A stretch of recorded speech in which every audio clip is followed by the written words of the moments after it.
Assalamualaikum warahmatullahi wabarakatuh. Halo semuanya, perkenalkan nama saya Fitri Andriani, mahasiswa Pendidikan Biologi 2018. Kali ini saya akan presentasikan hasil analisis jurnal saya untuk memenuhi salah satu mata kuliah seminar Pendidikan Biologi yang diampu oleh Bapak Dr. Rizal Hendi Ristanto, SPD, MPD.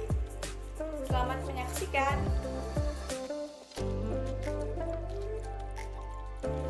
Topik yang akan dibahas pada kali ini yaitu yang pertama, tujuan, 2. Identitas artikel, 3.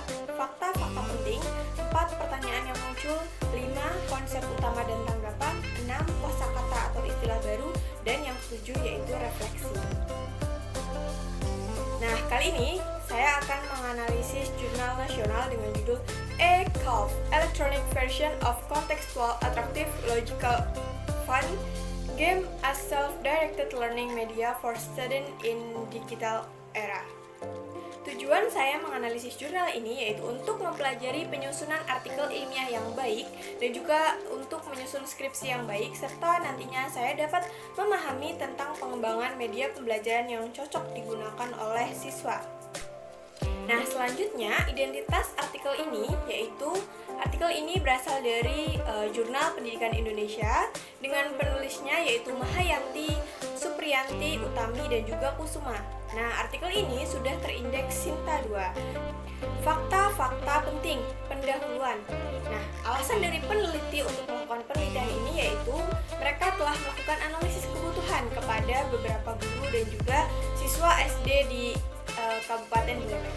Nah, hasil dari analisis tersebut yaitu bahwa menurut guru SD mereka tidak pernah menggunakan media digital dalam melakukan pembelajaran. Nah, mereka hanya menggunakan media pembelajaran yang masih konvensional. Kenapa guru SD di sana tidak menggunakan ponsel? Karena di sana tidak diperbolehkan siswanya untuk menggunakan ponsel saat pembelajaran. Nah, sedangkan hasil analisis dari siswa yaitu siswa kebanyakan memiliki smartphone. Nah, tetapi mereka tidak menggunakannya di sekolah, melainkan mereka menggunakannya di rumah. Nah, saat mereka menggunakan ponsel di rumah, itu tidak untuk belajar, tetapi mereka menggunakannya untuk bermain game. Nah, lalu berasal dari hasil analisis kebutuhan ini, maka peneliti mengungkapkan bahwa game digital bisa digunakan sebagai sarana belajar dan juga membaca, dan game digital ini juga bisa membantu untuk meningkatkan penguasaan kosakata dan juga pemahaman membaca siswa. Sehingga saat siswa menggunakan ponsel di rumah, ia tidak bermain game setiap hari, melainkan ia bisa mengulas materi di pembelajaran sekolah dengan game yang bernama ECOLF ini. Selanjutnya adalah metode. Metode yang digunakan oleh peneliti dalam melakukan penelitian ini yaitu penelitian dan juga pengembangan atau R&D dengan menggunakan model pengembangan AD, yaitu Analysis, Design, Development, Implementation, and Evaluation. Peneliti terbatas dari model AD ini hanya pada tahap pengembangan saja. Nah, sedangkan instrumen yang digunakan oleh peneliti dalam penelitian ini yaitu adanya panduan wawancara, kuesioner, rubrik, dan juga penilaian oleh ahli. Selanjutnya adalah pembahasan. Penelitian ini bertujuan untuk mengembangkan game digital ECOLF sebagai media pembelajaran mandiri untuk siswa di kelas 4 SD di Undiksa SD Singaraja. Nah, media pembelajaran ini masih berupa prototipe aplikasi telepon seluler berdasarkan hasil analisis silabus, konsultasi, revisi materi, serta pengembangan media. Nah, hasil dari penelitian ECOLF ini setelah dirancang, dikembangkan, dan juga direvisi, dan pada akhir penelitian ini, ECOLF dikategorikan sebagai media yang sangat baik. Nah, skor materi yang diberikan oleh juri pertama, kedua, dan ketiga adalah 110, 110,5, dan juga 111. Nah, ketiga skor tersebut dikategorikan berada di dalam kisaran rata-rata 103,5 yang dikategorikan sebagai konten yang sangat baik. Nah, dari pakar media, skor yang diperoleh adalah 148. Nah, skor ini juga dikategorikan sebagai media yang sangat baik. Nah, selanjutnya adalah tahapan penelitian. Peneliti melakukan 3 tahapan. Yang pertama analisis. Nah, analisis di sini peneliti melakukan analisis kebutuhan terhadap siswa dan juga guru di SD Buleleng. Nah, selanjutnya adalah desain. Nah, setelah peneliti melakukan analisis, maka peneliti melakukan desain dari permainan ECOF ini. Lalu selanjutnya adalah development. Setelah peneliti melakukan desain, maka development di sini yaitu peneliti melakukan uji desain atau uji ECOF ini kepada uji ahli materi dan juga uji ahli media. Nah, berikut merupakan prototipe produk akhir dari game ECOF ini. Nah, di sini dapat kita lihat ada 9 slide atau 9 gambar yang sudah ditangkap. Nah, tangkapan layar ini merupakan contoh desain dari game ECOF ini. Nah, game ECOF ini terdapat tampilan utama, tata cara penggunaan, lalu isi atau konten materi, dan yang terakhir yaitu kesimpulan. Penelitian ini memberikan beberapa saran pelajaran dari game ECOF membaca untuk menggunakan permainan sebagai media alternatif untuk meningkatkan pemahaman membaca siswa di luar proses belajar mengajar di sekolah. Nah, aplikasi ECOF ini dapat mendukung kebutuhan siswa untuk belajar sambil bermain game dan mereka dapat belajar melalui pembelajaran mandiri di luar kelas.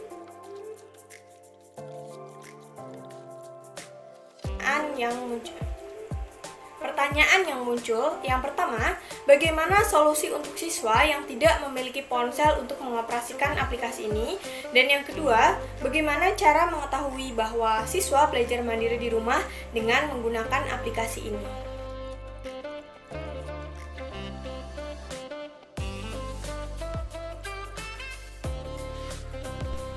Nah, lalu ada konsep utama dan tanggapan.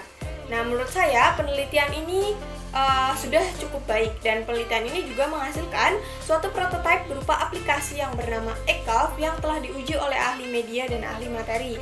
Nah, hasil penelitian juga sudah dibahas secara rinci dan juga jelas oleh peneliti. Nah, disertai juga dengan desain prototipe yang cukup jelas. Nah, sehingga penelitian ini dapat menambah wawasan pembaca mengenai manfaat pembelajaran dengan menggunakan game yang dilakukan mandiri oleh siswa di rumah.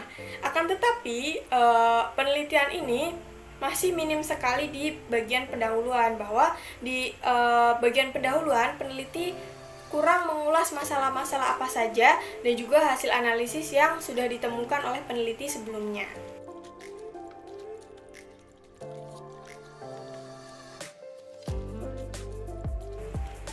Selanjutnya ada kosakata dan istilah baru. Yang pertama yaitu contextual learning, di mana contextual learning merupakan konsep belajar dalam membantu guru untuk mengaitkan materi pembelajaran dengan situasi dunia nyata dan dapat mendorong siswa untuk membuat hubungan antara pengetahuan dengan penerapan yang didapat di dalam kehidupan sehari-hari. Yang kedua yaitu atraktif. Nah, atraktif di sini itu artinya yaitu menarik. Nah, yang ketiga yaitu self-directed learning, di mana self-directed learning ini merupakan kemampuan untuk bertanggung jawab dan inisiatif terhadap pembelajaran dengan atau tanpa orang lain yang dilakukan secara sadar oleh siswa. Nah, selanjutnya yaitu adanya Z generation. Nah, Z generation ini merupakan generasi yang lahir di rentang tahun 1995 sampai tahun 2010 Masehi.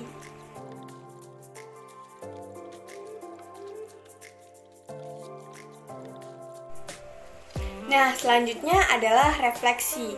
Nah, yang pertama kendala yang dialami oleh saya yaitu bahasa yang digunakan oleh penulis di bagian pendahuluan yang susah untuk dimengerti.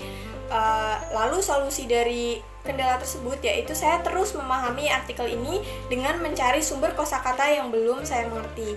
Nah, lalu tindak lanjut saya terhadap penelitian ini yaitu setelah menganalisis penelitian ini, maka diharapkan saya bisa terpacu untuk menemukan ide skripsi dan juga belajar untuk penulisan artikel ilmiah yang baik.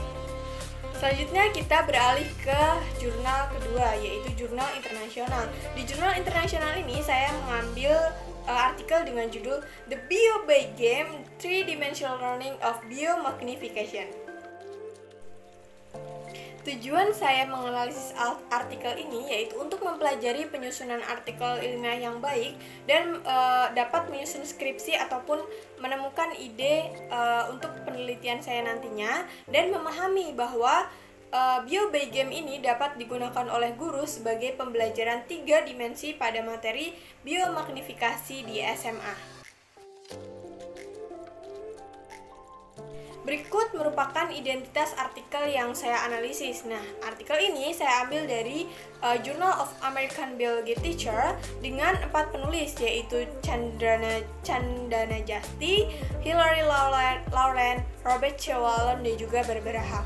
Nah, artikel ini sudah terindeks oleh Scopus yang diterbitkan di tahun 2016 pada volume 78 edisi ke-9. Pendahuluan. Nah, dalam melakukan penelitian ini, peneliti berfokus pada aturan Next Generation Science Standard atau biasa disebut dengan NGSS. Nah, apa itu NGSS? Apakah kalian sudah tahu apa itu NGSS? Nah, jadi teman-teman, NGSS ini disebut dengan Next Generation Science Standard atau biasa kita sebut dengan suatu standar atau kerangka minimal yang harus dicapai oleh siswa dalam pembelajaran sains di sekolah internasional. Nah, di pembelajaran sekolah internasional ini juga diinstruksikan untuk mengintegrasikan disiplin ilmu dengan praktik ilmiah dan juga konsep lintas sektor. Nah, selain itu, di pembelajaran internasional ini juga menerapkan three-dimensional learning atau pembelajaran 3 dimensi. Nah, berasal dari NGSS, three-dimensional learning, dan juga instruksi dari pembelajaran internasional science tadi, maka peneliti akan di sini ia meneliti tentang Bio by Game pada materi biomagnifikasi. Dilanjutkan dengan metode. Nah, di dalam penelitian ini tidak dijelaskan secara jelas dan juga secara pasti metode apa yang digunakan oleh peneliti. Nah, dalam penelitian ini hanya dijelaskan bahwa dalam mengambil data, peneliti menggunakan observasi dan juga wawancara. Nah, peneliti ini mengimplementasikan Bio by Game ini pada 5 guru di kelas melalui observasi dan juga wawancara tadi. Nah, peneliti juga menggunakan model inquiry dan juga investigasi dalam melakukan pembelajaran, namun tidak dijelaskan secara pasti di dalam artikel ini. Nah, selanjutnya adalah pembahasan. Bio by Game ini dirancang untuk siswa sekolah menengah atas atau SMA untuk menyoroti peran lingkungan dan juga pemaparan bahan kimia dan efek neurofisiologis toksikan pada organisme.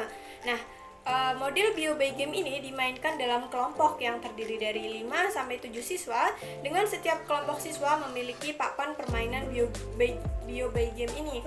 Nah, dengan beberapa diisi dengan token yang mewakili zooplankton. Nah, 2 siswa di setiap kelompok ini nantinya bermain sebagai tuna, dan sisanya 3-5 siswa nanti berperan sebagai teri. Nah, sedangkan guru di sini bertindak sebagai perahu nelayan. Nah, tujuan atau akhir dari permainan ini sangatlah sederhana, yaitu untuk makan sebanyak mungkin dan juga dihindari makan oleh lawan, seperti itu. Nah, di sini sudah kita lihat ya, ada prototype ataupun papan 3 dimensi dari Bio by Game ini gitu. Jadi dalam melaksanakan pembelajaran, mereka menggunakan Bio by Game ini seperti yang kita lihat di sini. Sudah terdapat alat-alat yang digunakan untuk pembelajaran di sini. Ada cangkir, ada tata cara penggunaan, ada token-token yang akan dimasukkan seperti itu. Nah, selanjutnya di sini dapat kita lihat ada 3 grafik dari hasil analisis siswa setelah bermain permainan Bio by Game ini. Nah, di grafik A ini menunjukkan bahwa bioakumulasi itu terjadi karena toksikannya ada di tingkat trofik tertinggi, yaitu di manusia. Nah, di grafik B total biomasa di setiap trofik. Nah, di situ. Nah, lalu yang di grafik C ini merupakan satuan toksikan atau di dalam permainan ini toksikannya itu token oleh total biomasa di setiap tingkat trofik untuk dihitung konsentrasi dari racunnya. Nah, dari grafik C ini menunjukkan peningkatan eksponensial dalam konsentrasi racun melintasi tingkat trofik, dan juga hubungan ini merupakan definisi yang paling utama dari biomagnifikasi itu sendiri. Kesimpulan, hasil penelitian dengan model inquiry dan juga investigasi ini menghasilkan bahwa bio by game dapat memberikan siswa pengalaman belajar 3 dimensi dengan bermain game. Nah, siswa juga dapat memahami data dan juga mengevaluasi. Nah, siswa memanfaatkan ide-ide inti yang berkaitan dengan manusia dan juga alam di lingkungannya. Pertanyaan yang muncul: 1. Metode apa yang digunakan oleh peneliti dalam melakukan penelitian ini? 2. Skenario mana yang paling tepat untuk digunakan dalam pembelajaran 3 dimensi pada materi biomagnifikasi? Selanjutnya adalah konsep utama dan juga tanggapan. Nah, permainan bio by game ini cukup bagus untuk diterapkan di kelas, terutama di SMA. Kenapa? Karena pembelajaran dengan permainan bio by game ini juga diimbangi dengan metode inquiry dan juga investigasi yang menuntut siswa untuk menemukan masalah dan juga mencari solusi secara mandiri ataupun berkelompok. Nah, dalam penelitian ini dijelaskan juga prosedur permainan bio by game sebagai papan permainan 3 dimensi pada materi biomagnifikasi dengan cukup jelas dan juga rinci. Nah, namun penelitian ini sangat minim sekali membahas metode yang digunakan oleh peneliti dalam melakukan penelitian ini, sehingga pembaca kesulitan dalam memahami artikel ini. Kosakata dan juga istilah baru. Yang pertama, biomagnifikasi, yaitu suatu proses berpindahnya bahan pencemar pada tingkatan tropik tertentu ke tingkat tropik lain sehingga dapat terakumulasi melalui rantai makanan. Yang kedua yaitu respawn atau biasa dikenal dengan mati atau juga hancur. Lalu yang terakhir yaitu NGSS. Nah, apa itu NGSS? Sudah saya jelaskan tadi bahwa NGSS merupakan suatu standar atau kerangka minimal yang harus dicapai siswa dalam pembelajaran sains internasional.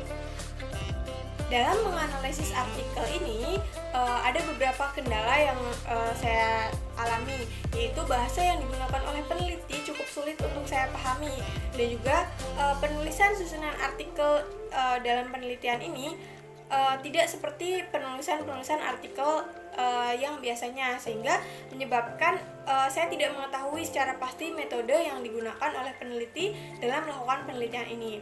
Nah, lalu solusi apa sih yang saya lakukan terhadap kendala saya? Maka solusinya yaitu saya membaca berulang kali mengenai artikel ini, lalu merangkumnya dan juga mencatatnya. Nah, tindak lanjut saya setelah saya melakukan analisis ini yaitu saya lebih terpacu untuk belajar mengenai penulisan artikel ilmiah dan juga penyusunan proposal skripsi saya nantinya. Baik, itu saja analisis artikel dari saya. Mohon maaf apabila saya terdapat banyak salah-salah kata, dan juga mohon koreksi dari teman-teman semua apabila dalam pengucapan ataupun dalam penuturan yang telah saya paparkan tadi ada yang keliru. Mohon dimaafkan dan juga mohon diluruskan. Terima kasih. Sekian. Wassalamualaikum warahmatullahi wabarakatuh.